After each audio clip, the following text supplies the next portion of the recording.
उत्तर प्रदेश में बौखलाहट है, हार सामने दिख रही है। तीसरे नंबर की कोशिश है कि तीसरे पर वो आए कि बसपा आए कि कांग्रेस आए। तो इसलिए सारे प्रयासों के बावजूद अब एक नया नाटक किया गया है जिसमें इन्हीं के कुछ लोग हर बार किसी परिसर में जाकर भारत विरुद्ध नारा लगाते हैं और उसके बाद अखिल भारतीय विद्यार्थी परिषद, जिसका अपने 3 आप्त वाक्यों ज्ञान, चरित्र, एकता, इन तीनों से कोई संबंध नहीं बच गया है, वो तीनों संबंधों को बाहर तोड़कर वो फिर लाठीबाजी करते हैं, पथराव करते हैं और पुलिस उनके साथ काम करती है। यहां मैं आपके संज्ञान में पिछले दिनों हुई कुछ घटनाओं को लाना चाहता हूं।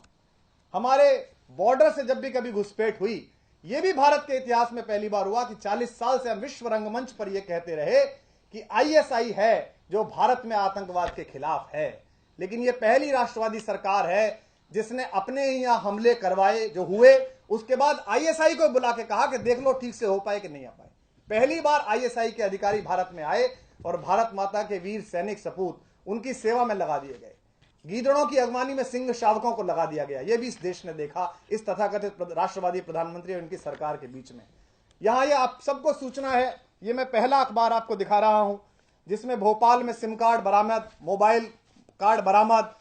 जिसमें एक करोड़ों रुपए के लेन देन का नेक्सस ढूंढा गया है, जहां मध्य प्रदेश भारतीय जनता पार्टी की आईटी सेल का संयोजक,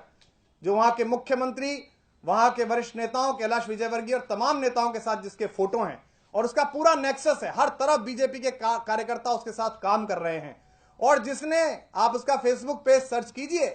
तो जेएनयू में जब नारा लगा तो उस नारे के खिलाफ इसी लड़के ने बहुत सारे लोगों को लेकर एक प्रदर्शन मार्च भी निकाला। यानी कि एक तरफ तो भाजपा के कार्यकर्ता आईएसआई से पैसे लेकर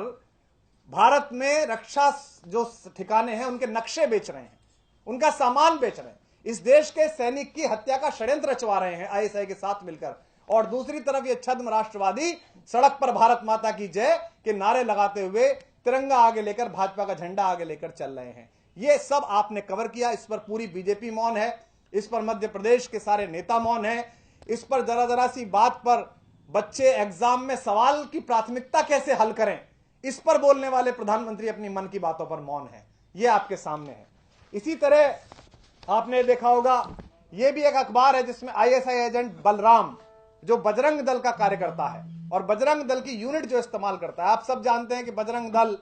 क्या है, किन के लिए काम करता है। यह वही बजरंग दल है जो 14 फरवरी को अपने प्रेम का प्रदर्शन करते हुए या प्रेम का इजहार करते हुए युवा जोड़ों को दौड़ा दौड़ा कर पीटता है और तथाकथित संस्कृति रक्षक इसको जायज ठहराते हैं। इस बजरंग दल के कार्यकर्ता को पकड़ा गया और जिसने आईएसआई के एजेंट के तौर पर काम किया, भारत के रक्षा ठिकानों के नक्शे भेजे, भारतीय सेना का मूवमेंट आईएसआई को भेजा और इसने बताया कि इसके साथ पूरा नेक्सस गुजरात में और मध्य प्रदेश में लोगों का जुड़ा हुआ है। आईएसआई जासूसों से बीजेपी के कनेक्शन का एक और सबूत ये पत्रिका ने छापा है। इसमें वो व्यक्ति भी दिखाई दे रहा है, ध्रुव,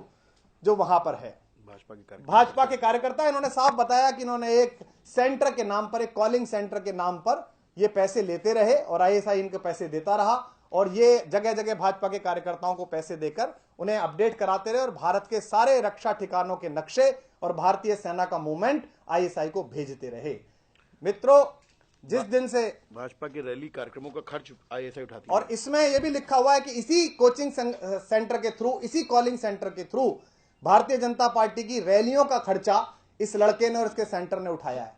इसने पोस्टर चिपकाए, इसने बिलबोर्ड लगवाए। इसका मतलब सीधे सीधे आईएसआई से, पाकिस्तान से आए हुए पैसे से भारतीय जनता पार्टी के छद्म राष्ट्रवाद की दुकान के बैनर छप रहे हैं। दोस्तों,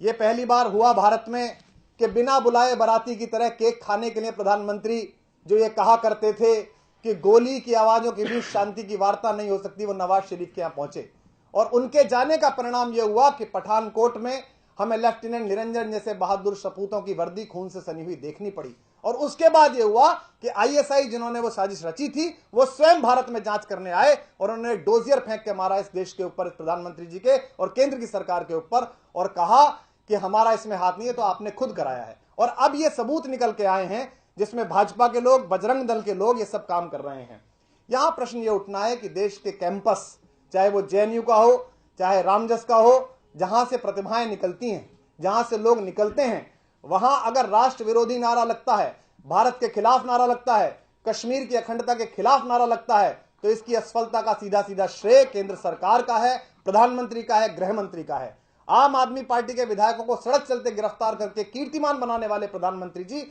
अपनी असफलता स्वीकार करें कि दिल्ली में उनकी नाक के नीचे केंद्रीय विद्यालय में चंद लफंगों ने हिंदुस्तान के खिलाफ नारा लगाया और वो आज तक गिरफ्तार नहीं किए गए, आज तक उन चेहरों की पुष्टि नहीं हुई, उन्हें जेल के पीछे नहीं डाला गया। और कल रामजस कॉलेज में फिर यही हुड़दंग कराने की कोशिश की गई। उत्तर प्रदेश चुनावों में जीतने की जद्दोजहद के चक्कर में भारतीय अस्मिता, भारतीय अखंडता और भारत में इस बात की हिम्मत लोगों में पैदा मत करिए। आम आदमी पार्टी पूरे तथ्यों के साथ, सबूतों के साथ इस बात को रेखांकित कर रही है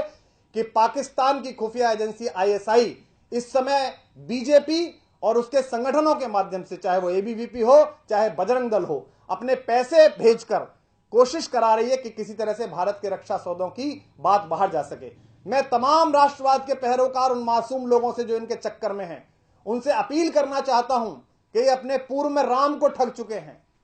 रामलला टाट में है, ये सारे ठाट में हैं। इस बार ये इस देश को ठगने वाले हैं इस राष्ट्रवाद का नारा लेकर। तो इन फर्जी राष्ट्रवादियों की चपेट से इस देश को बचाने के लिए देश के सारे छात्रों से अनुरोध है